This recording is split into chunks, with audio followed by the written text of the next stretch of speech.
Hello, hello, hello. Daniela Genus here with a lesson of the day.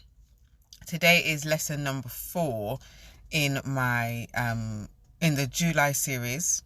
So the July series for lesson of the day are the 9 most significant lessons I learnt on my entrepreneurial journey. So I've been sharing my journey of starting my first business in 2006-7, selling it in 2015, and kind of everything that happened starting from then all the way up to now, and looking at kind of some of the main lessons that I've learned along the way, so that you don't have to go through the hardships and the trials and tribulations that I went through, so that you can just learn the lessons through me rather than having to endure them yourself.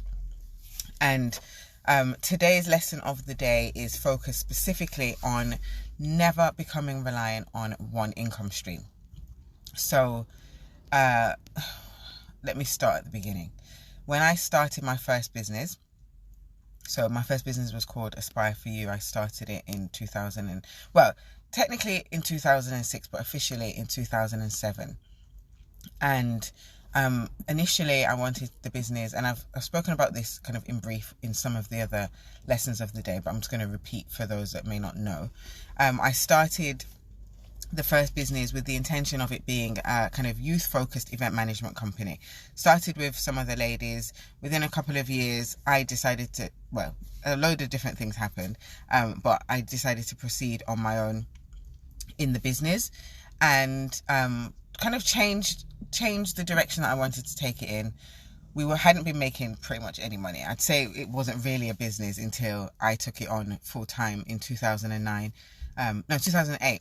2009, we registered as a community interest company, and the idea behind that was that I wanted to specifically provide opportunities for young people, particularly young people from disadvantaged backgrounds, but I also wanted to have kind of a commercial arm. So I didn't want to be a charity, because I felt that I knew that charities were only able to generate their own revenues up to a specific percentage. I think at the time it was 25%.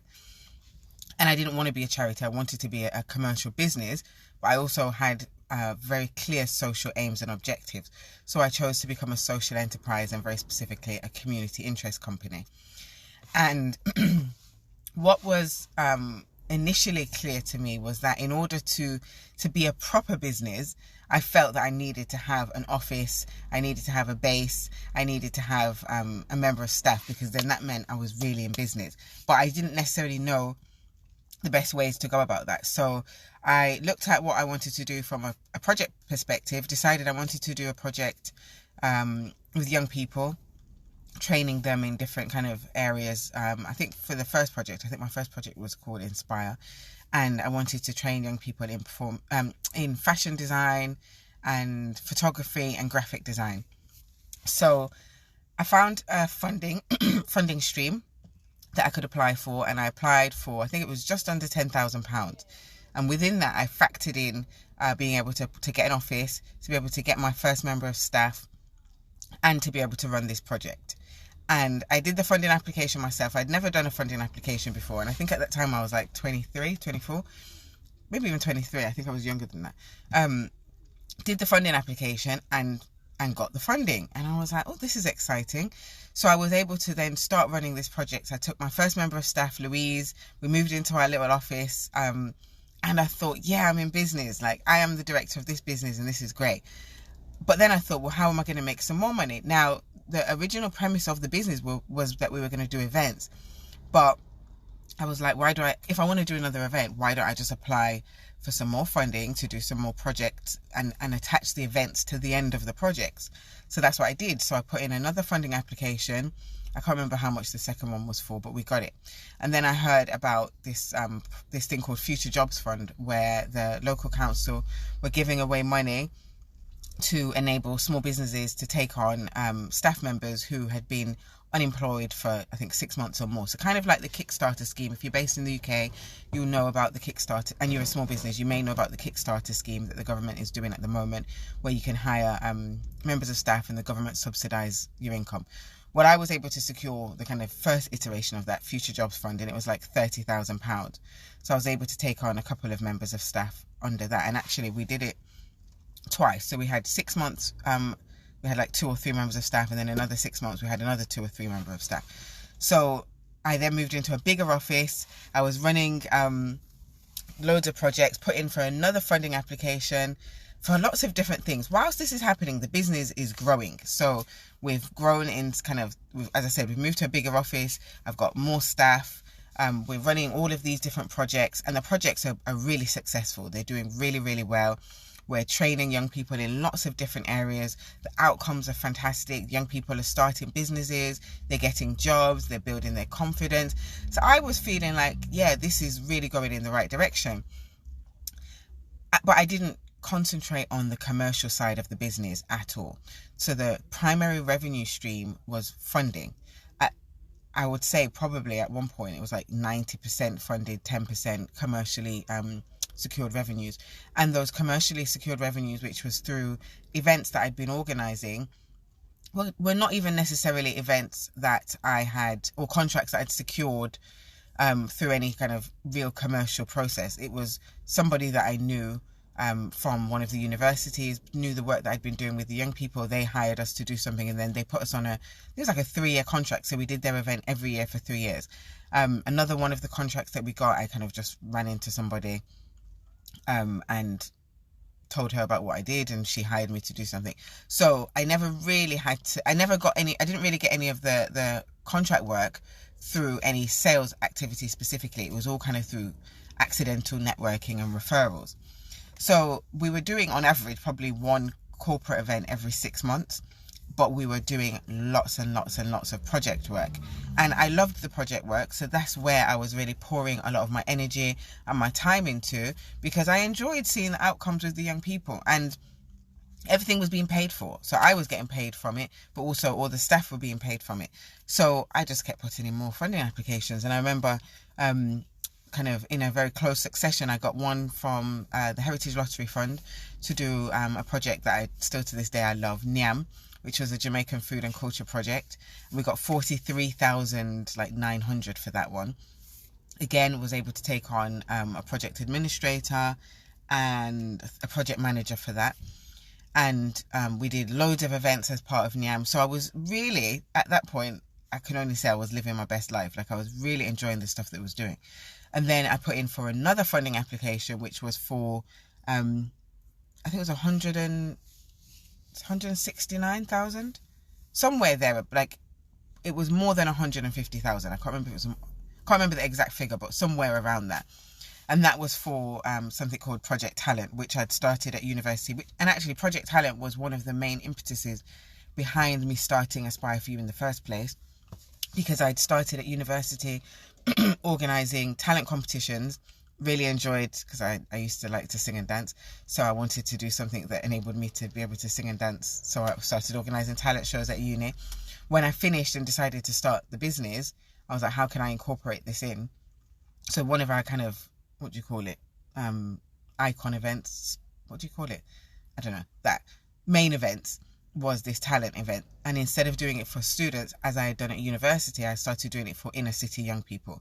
And this 150 whatever it was £1,000 enabled us to then deliver the project on a much bigger scale. So we brought in vocal coaches, choreographers, graphic designers, video production people, music production people, and we got the young people were doing training in all of those areas, fashion designers, catwalk trainers, and it was phenomenal.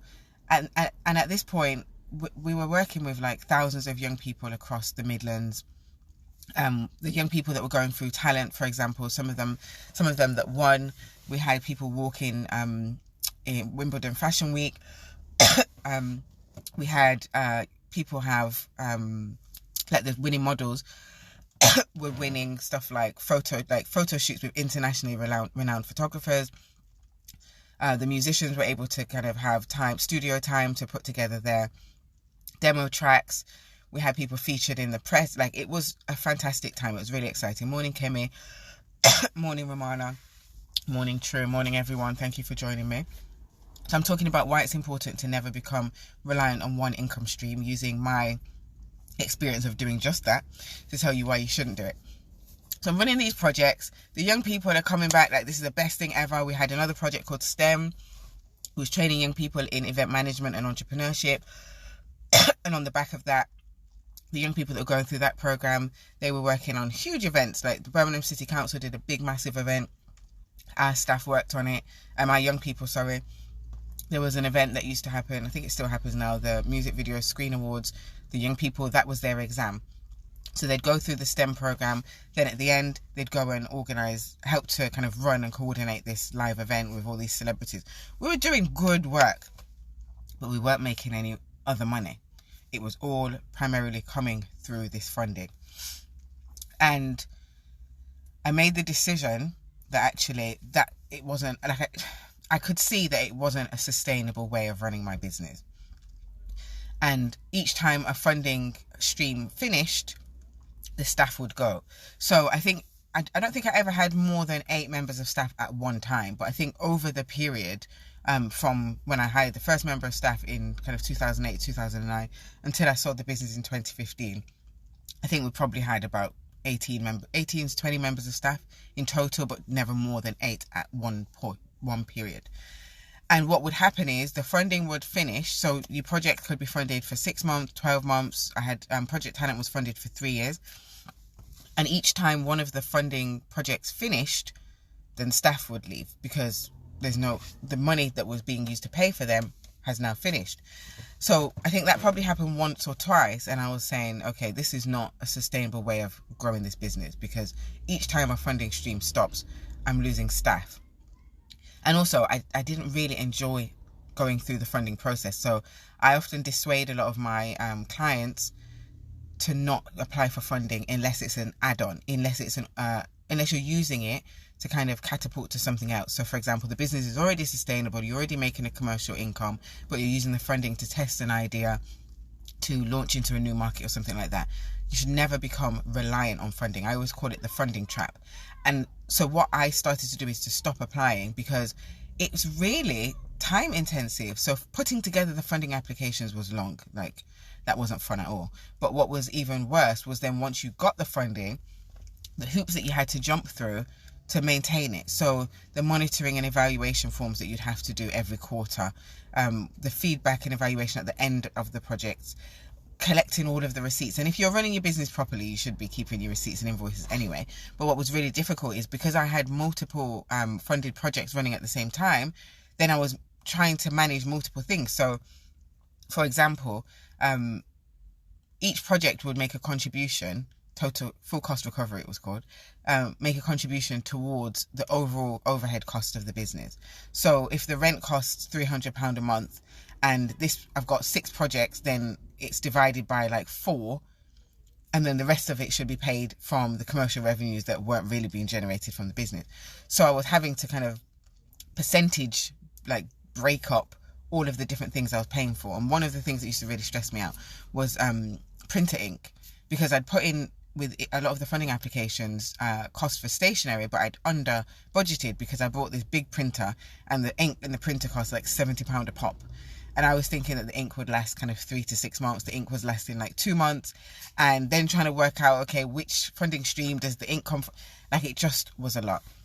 And I remember also one of the projects that we did, like 3 years after we'd finished, the funders just showed up at the office saying they wanted to see the equipment that we'd purchased, and they wanted to go through our file. So for me, funding was very intrusive, and I didn't like it. So I really wanted to look at, how do I build the business without being reliant on funding? Now, why I call it the funding trap as well is because we'd had the funding in, we had obligations. We had to fulfill the requirements of the funding. That means we had to hit the outputs and the outcomes with the young people that we were working with. It meant that we had to complete all of the kind of forms, etc.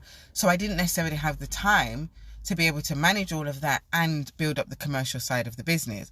And what started to happen is, even though I'd made the decision, right, I'm not applying for any more funding, I wasn't really focusing, and I didn't have a really good strategy for building up the commercial side of the business. So every time a funding stream finished, we got poorer, we got smaller.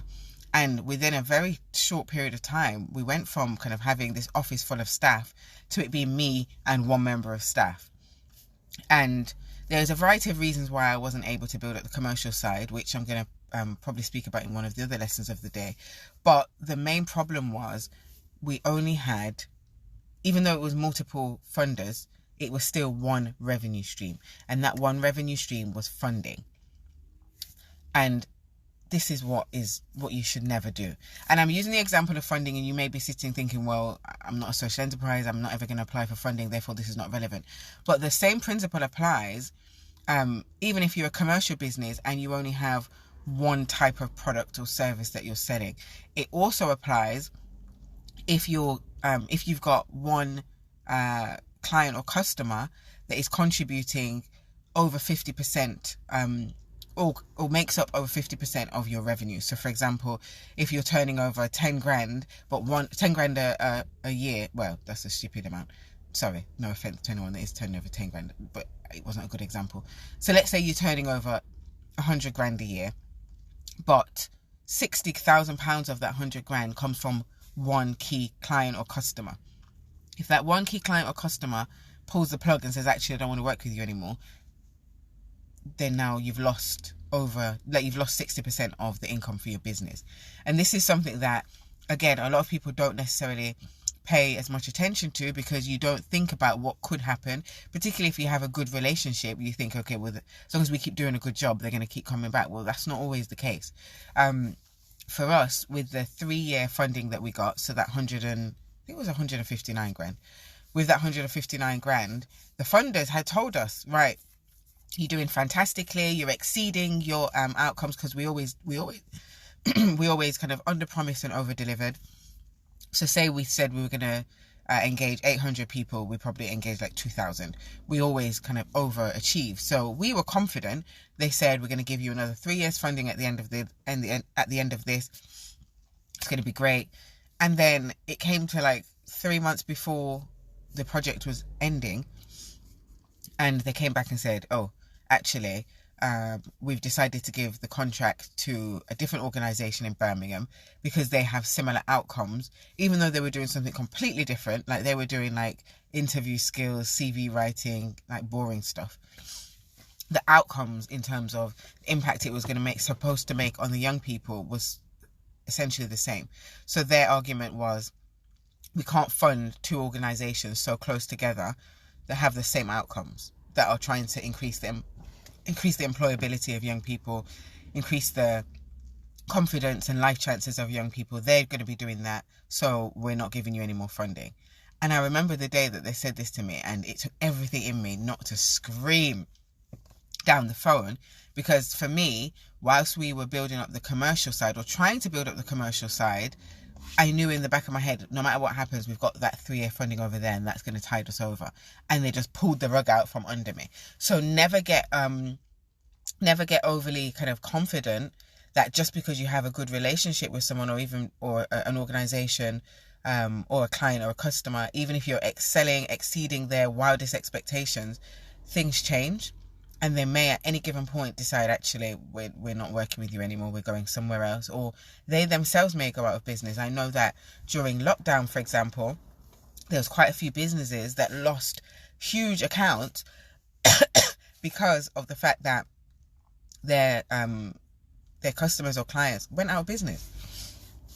And also, the same applies, even though I'm talking specifically about revenue streams, the same applies to suppliers.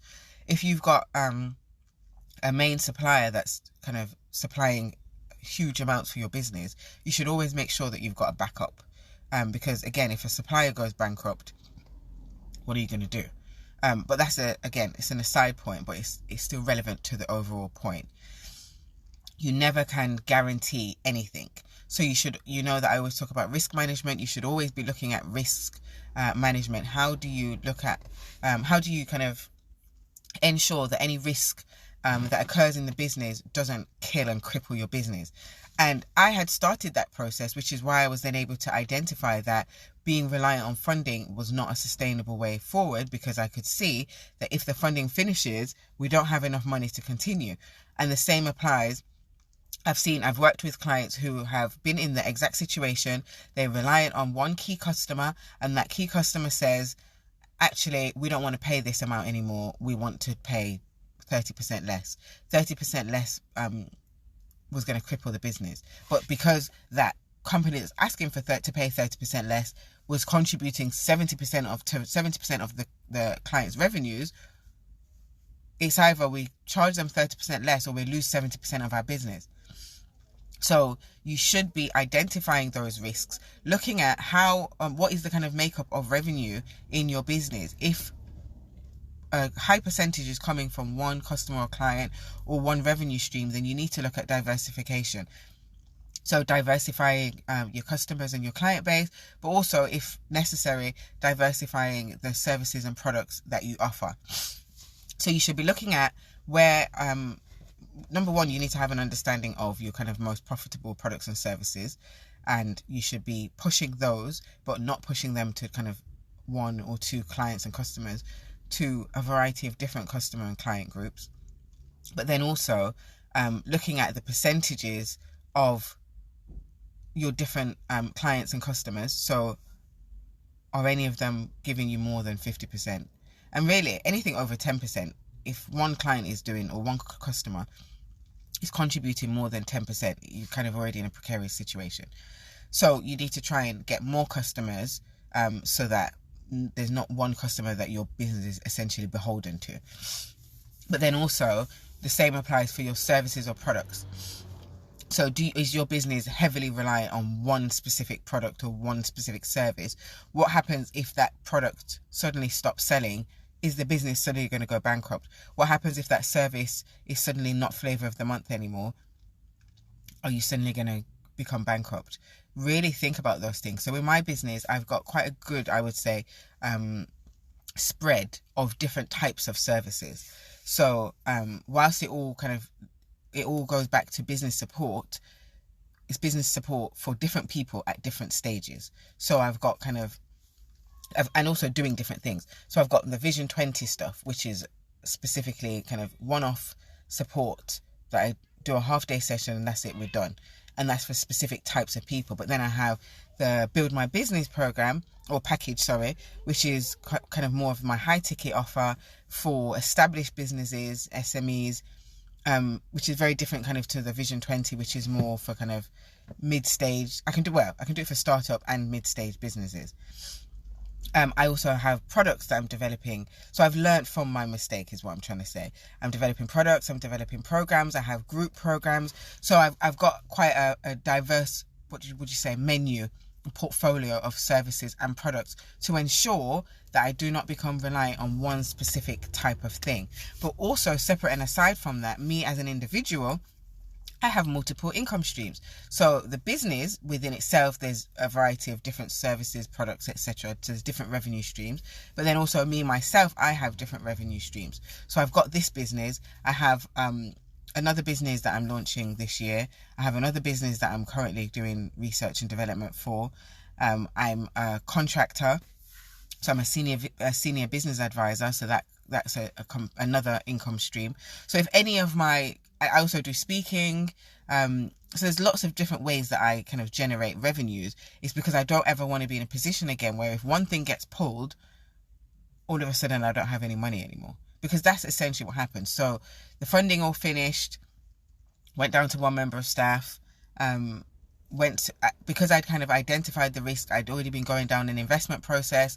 The investors pulled out. I didn't have any more money left, and therefore I was going to close the business. Somebody offered to buy it. I sold it for not a lot of money, to be honest. I was pregnant. I was kind of back against the wall. It's either close it or sell it for this amount. So that's what I did. And it wasn't a pleasant experience at all. And it could very much have been avoided had I had multiple revenue streams. Not only for the business, but also for myself. Because had I had another revenue stream to kind of, and in fairness, if I'm being honest, I did have another revenue stream, but by the point of me selling the business, that had stopped. So I used to be a visiting lecturer for Birmingham City University, and a dissertation supervisor. So I did that for about 4 years. So I had the business, and then I was doing that on the side, and it was good money for not that much work. I had to do the dissertation supervision. I think it was like one meeting a month. When I was doing the kind of lecturing, I was lecturing in event management. So I created a module and I was teaching it to the final year business and marketing students. And I think it was usually, I did one module, so it was between January to April. So like the winter term, I think that's the winter term. And I used to have to go in, I think, once a week. So I think I did, yeah, for that 3 to 4 month period, I'd do once a week, 1 day a week.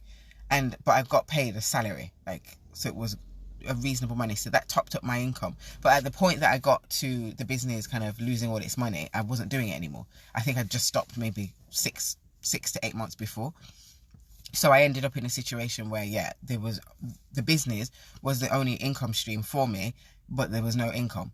So it could have definitely been avoided had I looked at other ways of developing different revenue streams. So what can you do? There's a variety of things you can do. One of the first things I always recommend that you do is sit down and do a skills audit.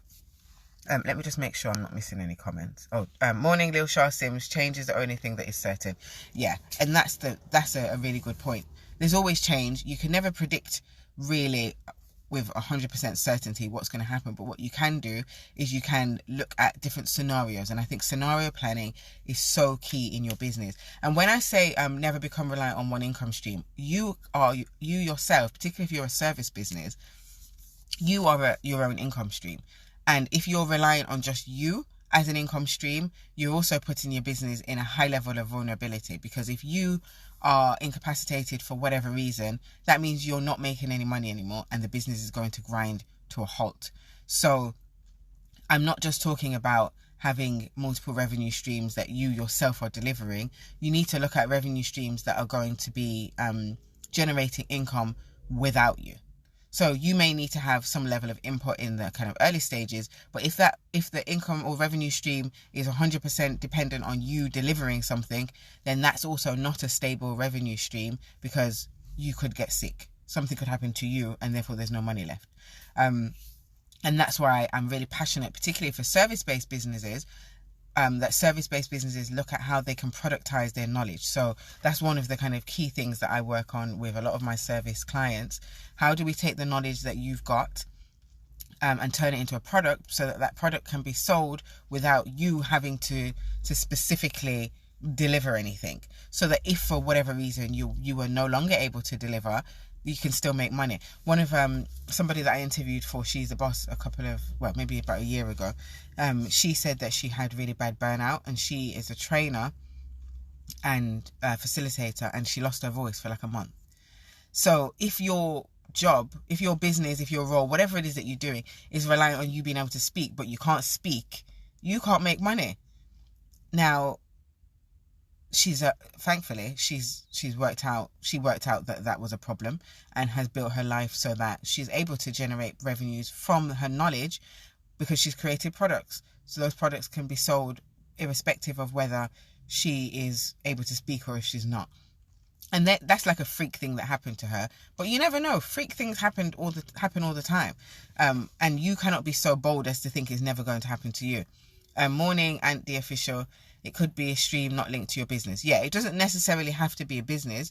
If you've got a business, though, you need to be looking at, within that business, how do we make sure that there's multiple streams of revenue? But for yourself, as I said, how can you have additional streams of income that are not going to suddenly kind of collapse if you collapse? Which is probably not really the best of examples, but I'm sure you get my point. And if your business is generating revenues, and your business should be generating revenues, what the plan really should be is using the revenues from the business to look at developing additional income streams for yourself. So it may be that you want to invest in property, it may be that you want to have a different business, it may be that you want to, I can't even think of anything, whatever it is that you want to do, make sure that you're generating the revenues from your business to enable you to do that, or to facilitate that. If you're working, it may be that you want to use your salary, part of your salary, to build a business that provides an additional income.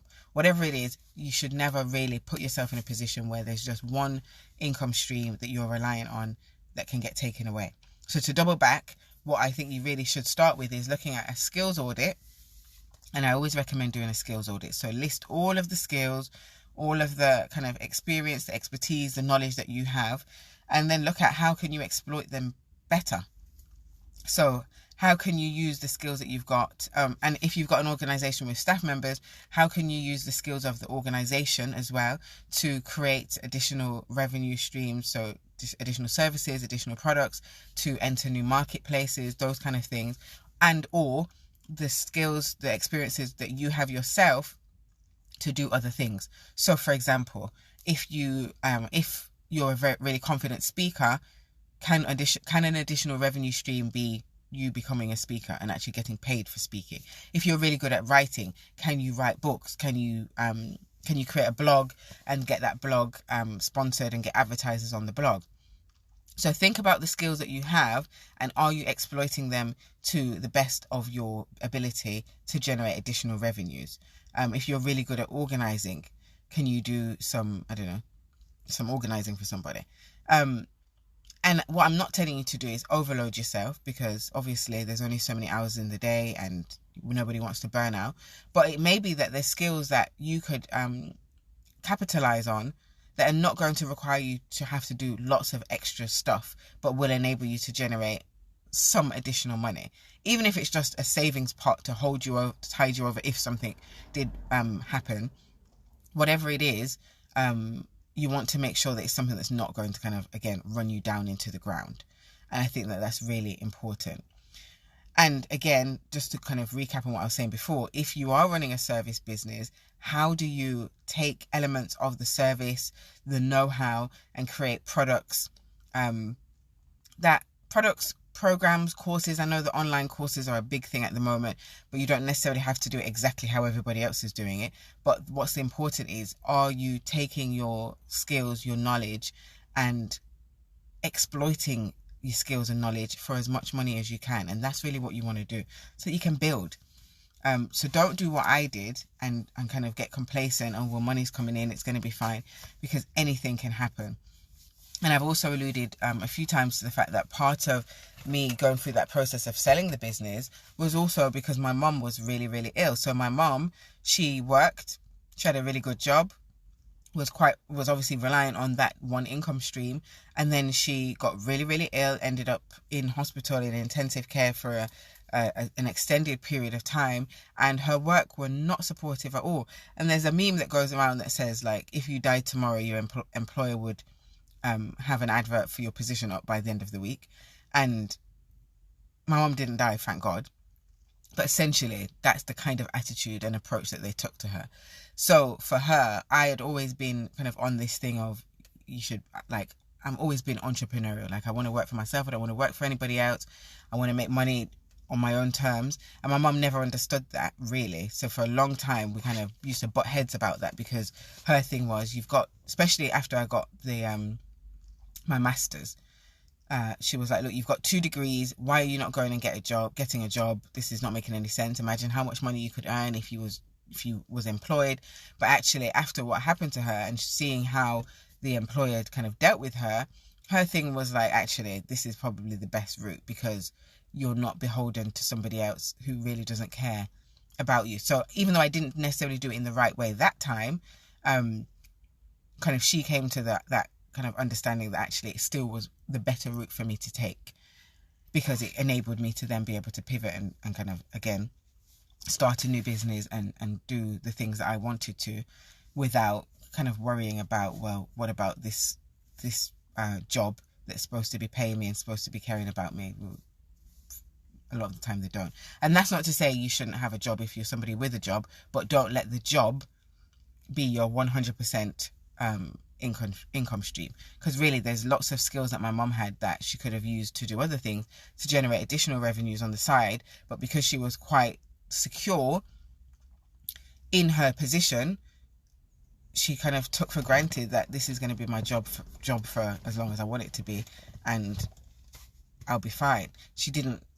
Nobody would have been able to see the catastrophic events that were about to take place. But this is also why scenario planning, I think, is really important. And we need to do more scenario planning as business owners, and as people, because we're not just scenario planning what's going on with the business, scenario planning life. Like, what happens if you're working, if I lose my job? How long am I going to be able to live on my savings?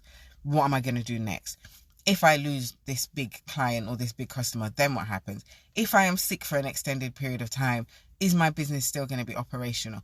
Look at the different scenarios, do some risk management, look at your skills, do a skills audit. What skills can I use to create any additional revenue streams or income streams?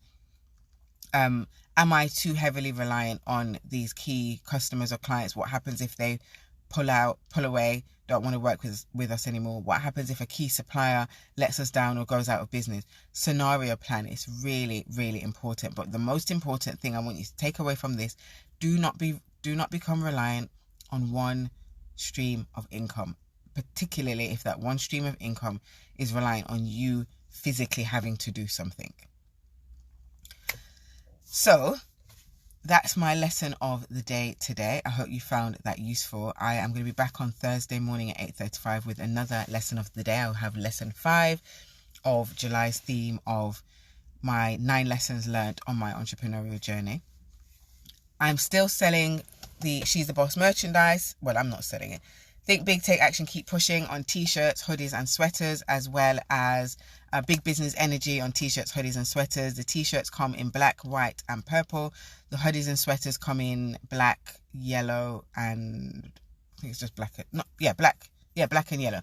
So check those out on I Got the Tea. Be part of the She's the Boss Big Business Energy movement by visiting I Got the Tea on Instagram. She is selling the t-shirts for me, because I'm not very good at managing all of that stuff. And remember, the 20th of August, Build My Business Masterclass. So if you're sitting here thinking, my business is really heavily reliant on me, if I get ill, the business is not going to be able to continue, then sign up for the Build My Business Masterclass on August 20th. It's a half-day session. I'm going to teach you everything that I learned from building a business that was reliant on me, but also how I've supported a variety of other businesses to build in a way that is not dependent on them. Business owners that are able to take a holiday from their business are able to outsource different elements of their business to onboard staff quickly because they've built their business in a sustainable fashion. I will teach you how to do that.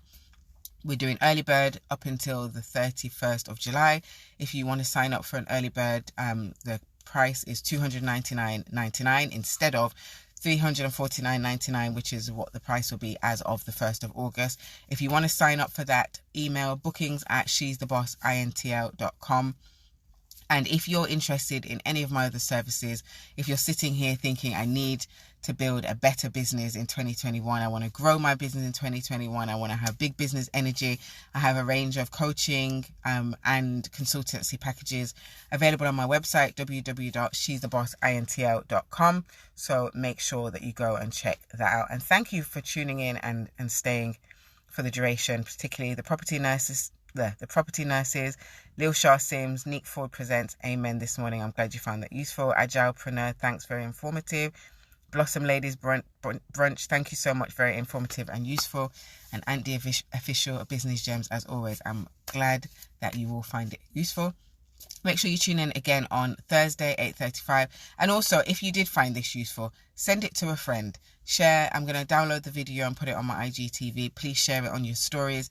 Tell people to come and have a watch. And also, I am sharing these lessons of the day, usually about 24 hours afterwards, on YouTube. So make sure that you subscribe to the YouTube channel, She's the Boss. And have a great rest of your week. And remember, as always, think big, take action, and keep pushing.